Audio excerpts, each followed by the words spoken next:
Hey guys, Sam here and welcome back to another FIFA 17 experiment. I'm wearing a beanie today and I was thinking, have I ever worn anything on my head in a video ever? If you're a long time subscriber and you can remember at one time if I've ever worn anything on my head, let me know in the comment section below because I can't remember it. But it is freezing right now, so I've got a beanie on, so do excuse that. But today we have an experiment and this is thanks to Jacob Hay, a long time viewer. He asked what if every team was filled with one position, and that got me thinking, well, who would actually win, right? You got a lot of high rated attacking players. They've sort of leveled out defenders a little bit, and goalkeepers have decent ratings as well.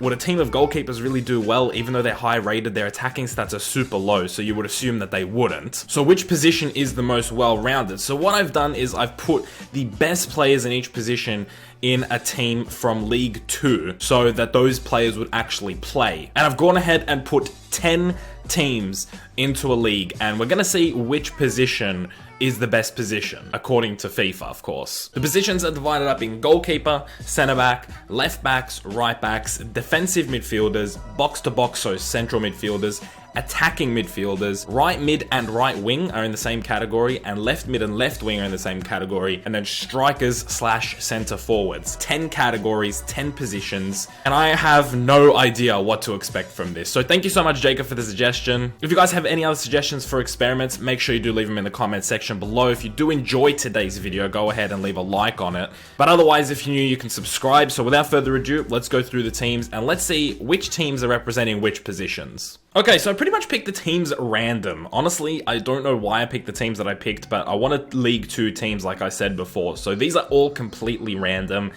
Starting off with the goalkeepers, this is the team of goalkeepers that we've gone with. Neuer in between the sticks. I thought we'd put the best goalkeeper in between the sticks. But De Gea and Buffon up front. You got Lloris, Oblak, Leno, Ruffier, Courtois, Cech, Handanovic, and Navas as your starting 11. I don't think this team's going to do well at all. Moving on to left backs, represented by Portsmouth. There's a few decent players up there, but the high rated players are the likes of Alaba, Marcelo, Alexandro, Alba, and Felipe Luis. And then the right backs are represented by Luton Town. So I'd say the two fullback teams are probably going to be down the bottom as well. Really no high rated fullbacks. Philip Lahm is the highest rated fullback in the game. He's 88 rated, so I have a feeling both those teams will struggle as well. Our team of centre backs is represented by Leyton Orient. We've got some really high rated players in here. The centre backs, I think this year have gotten a big buff in terms of the ratings, but still with the low attacking stats, I don't know if they're going to be able to do anything. You would assume that the further up we go in the pitch, the better the teams will be. So I have a feeling so far the 4 teams we'll see will probably be the 4 bottom teams. Moving on to the defensive midfielders, and actually a lot lower rated than I thought they would be. This team will probably struggle just based on the ratings. Busquets is the highest rated central defensive midfielder at an 86, and then Matuidi comes in at an 85. So the defensive midfielders are getting shafted a little bit. I think some of these guys should have a little bit of a higher rating. Moving on to the box-to-box midfielders, the central midfielders, probably the favorites, you would assume, just based on their all-roundedness. Like, this is a team with very well-rounded statistics. Some of these players can finish, some of these players can defend. These are all central midfielders. You got some fantastic players in there. Probably shouldn't have Verratti in between the sticks, considering he's like 4'2", but whatever. They are represented by Plymouth Argyle. And then moving up again to the attacking mid position, another team that I think will do pretty decently due to their all-rounded statistics. They're represented by Mansfield Town. They got some decent players in there as well. Mesut Ozil being the highest rated player in the cam position in FIFA 17. Moving out to the left, so this is left midfielders and left wingers, a really fantastic team. You got the likes of Ronaldo in there, Hazard, Neymar, Royce. These are very high rated players, and I think this team can actually do okay. Playing under the banner of Notts County, I would expect this team to do alright, you know. There's a lot of good players in here, a lot of high rated players that can finish, and some players, I guess, can sort of defend, not really. On the right-hand side, you've got an okay team as well. I'm not sure if they can compete with the left-sided team, but they have Messi, Robin, Di Maria, Bale playing in the left-back position, so bringing it back to his youth days where he used to play left-back. They're playing in the Morecambe team, so we'll see how they get on. And finally, it is the strikers and centre-forwards, some of the highest ratings in the game. You got Lewandowski up front, Griezmann is on the left, Dybala on the right. We've got Aguero and Higuain there, Ibrahimovic, Aubameyang, Sanchez, There's a lot Suarez in between the sticks. You know, fun fact about Luis Suarez, his goalkeeper statistics for some reason are like in the 30s. I'm not sure why they're so high. I don't know why, because like everybody else has like single digit goalkeeper ratings, right? Like 9s, maybe some have like 10s, 11s, 12s, but mainly it's like 7s, 8s, 9s. For some reason, Suarez's goalkeeping statistics are like 33 and 32 and stuff. I'm not sure why. So without further ado, let's take a look at what this league would look like halfway through the season. I have absolutely no idea what to expect. I think it should be the central midfielders that do the best, but you never freaking know. Who knows? The goalkeepers will probably end up winning the whole thing. Okay, so halfway through the season, it's Plymouth, the central midfielders, who are currently undefeated in the league with 18 goals and 8 against. So they're doing the best, but Portsmouth and Hartlepool are right behind them.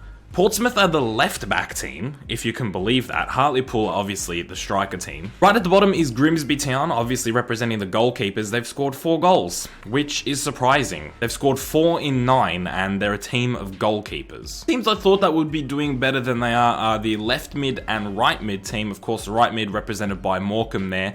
Just 2 wins on the board. The left mid team, Notts County, only 1 win on the board, so I'm really surprised that those 2 teams are struggling. Also kind of surprising, the centre-backs are doing okay. They've picked up 3 wins, of course, the Leyton Orient team. And the defensive midfielders, Blackpool, are actually doing okay. I thought they might struggle with their ratings, but they're actually doing alright. So, a few surprises here, and I'm actually kind of excited to see how this season now wraps up. Will the goalkeepers get another win? Who knows? Will they score more goals? Probably not. But without further ado, let's take a look at how this league will wrap up. Can the central midfielders keep this run going? Let's find out. Okay, so Plymouth Argyle, the central midfielders, able to go undefeated throughout the whole season, scoring 40 goals and only conceding 15. So not only the best attacking team, but the best defensive team as well. Portsmouth came in second. That's the team of left backs.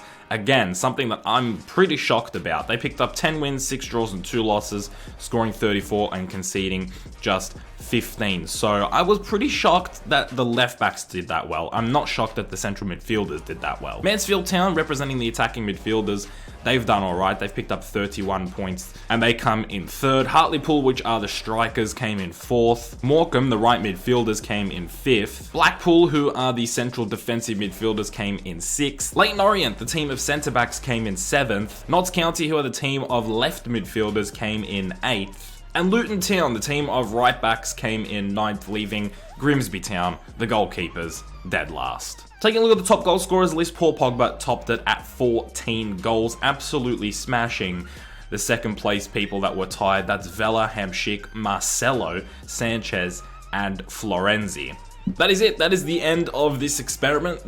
Definitely a weird one. Some surprises, actually. Some surprises. I wasn't expecting the team of left backs to do that well. But it seems like the central midfielders are the most well-rounded and therefore translate to the best team coming up against the others. It makes sense. I think it does make sense. Central midfielders, especially a whole team of them, possess so many different qualities because central midfielders can be such different players.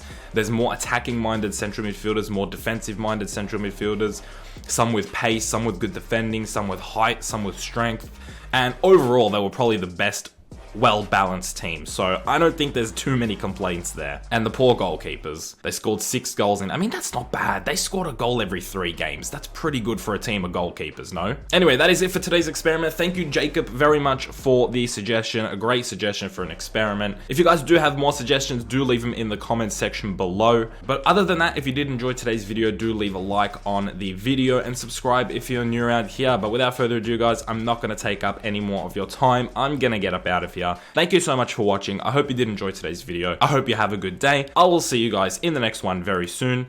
Keep it real.